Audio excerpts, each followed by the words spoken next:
Pourquoi revendez-vous un défibrillateur? On revend ce produit aujourd'hui en France tout simplement pour augmenter les chances de survie d'une victime d'arrêt cardiaque.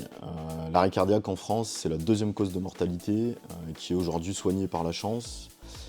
Quelqu'un qui fait un arrêt cardiaque sur la voie publique a 5% de chances de survie.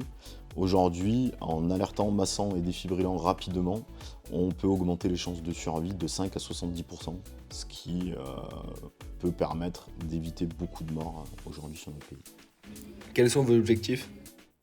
Nos objectifs, ça serait de rendre le défibrillateur accessible à tout le monde, dans les foyers, dans les sacs à dos, dans les écoles, ou voire aussi dans le domaine public avec les forces de l'ordre ou autres, pour justement augmenter ses chances de survie. Quelle est la finalité de votre projet? La finalité, ça serait d'arriver à augmenter ce fameux 5% de chances de survie, à peut-être 10, 15, voir ce qui peut se passer dans les années futures avec le développement de la société. Jérôme Choma, fondateur de la société TatonDef. TatonDef, c'est quoi? C'est une société qui revend un défibrillateur le plus petit au monde.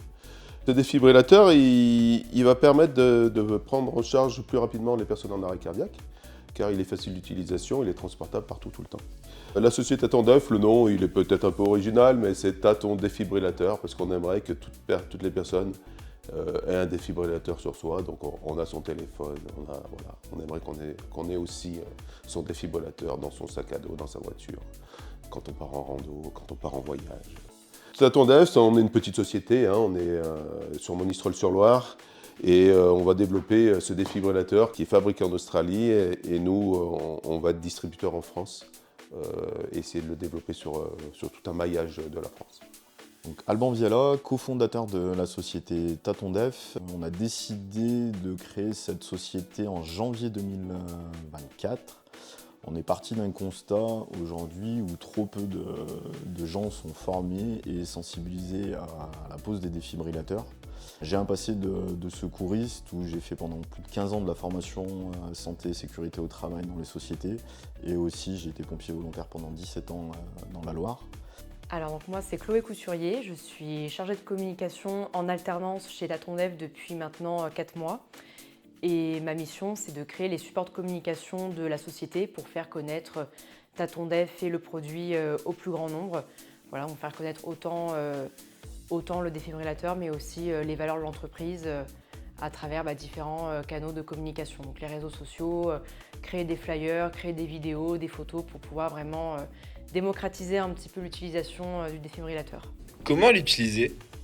Voilà comment fonctionne le défibrillateur.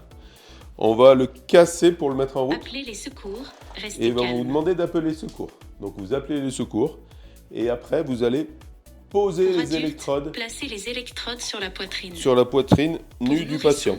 placez une électrode sur la poitrine et l'autre dans le dos. Une fois que les électrodes elles sont posées, il va Ne touchez lancer pas le l'analyse. patient. Donc il faudra ne pas toucher la Analyse victime du pour ne pas rythme fausser cardiaque. l'analyse. D'accord? Choc conseillé. Là, il détecte une fibrillation, il va proposer un choc. Tenez-vous à l'écart pendant le choc. Attention pour Choc choquer, délivré. il a délivré le choc. Une fois que le choc est Commencez délivré, la RCP. on peut attaquer le massage cardiaque. Commencez la RCP. RCP, ça veut dire réanimation cardio-pulmonaire, ça veut dire commencer à masser. Il y a un métronome qui se met en route, vous allez essayer de suivre ce métronome qui est de 100 par minute.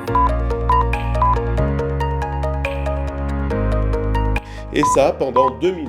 Au bout de 2 minutes, le défibrillateur va vous dire qu'il va lancer une Continuez la analyse RCP. et il va vous demander de ne plus toucher la victime jusqu'à l'analyse complète. Il y aura soit un choc, soit un choc non recommandé. Vous suivez les instructions jusqu'à l'arrivée des secours.